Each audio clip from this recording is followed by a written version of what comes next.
You're easy to be around, but hard to really know. People enjoy your company. Conversations flow.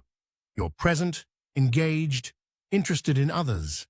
But there's a layer nobody quite gets through.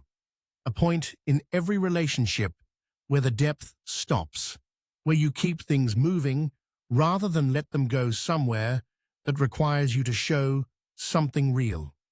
And you've called it privacy, independence, not being the kind of person who overshares. But here's what it actually is. Protection. Precise, practiced, and so automatic you've stopped noticing it's there. Here's what the research shows. Vulnerability avoidance doesn't develop in people who were never hurt by openness. It develops in people who were, at some point, usually early, usually in a relationship that should have been safe. Something genuine was offered, a feeling expressed, a need admitted, a truth shared. And what came back wasn't safety. It was judgment, dismissal, discomfort, or simply nothing. The specific silence of offering something real and watching it go unreceived. And the developing mind did what developing minds do.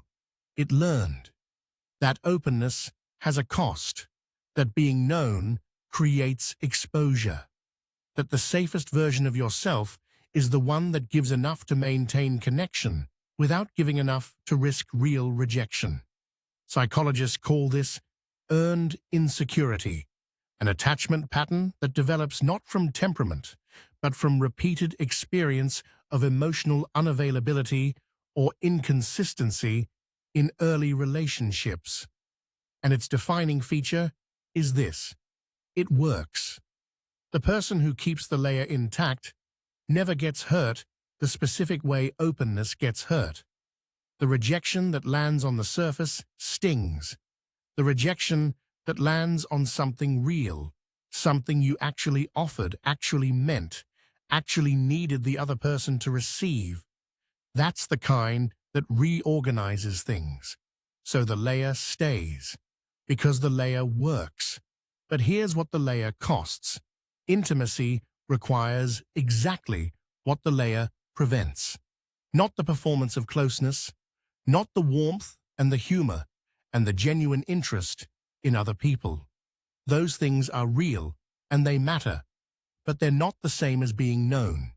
Being known requires the moment after the layer, the admission that something is hard, the need expressed without the immediate qualifier, the version of yourself that shows up before you've decided how to present it. And if that moment never comes, if every relationship stops at the same depth, the connection stays friendly but never becomes close. The people in your life know the version of you that's available, not the version that actually exists.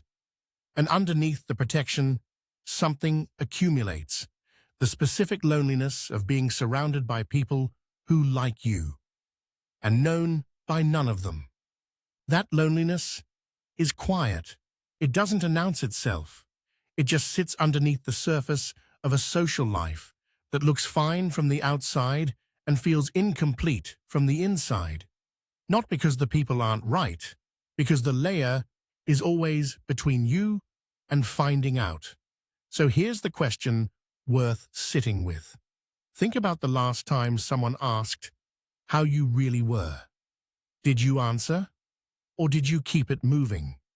If the layer was up while you were reading this, that's the answer.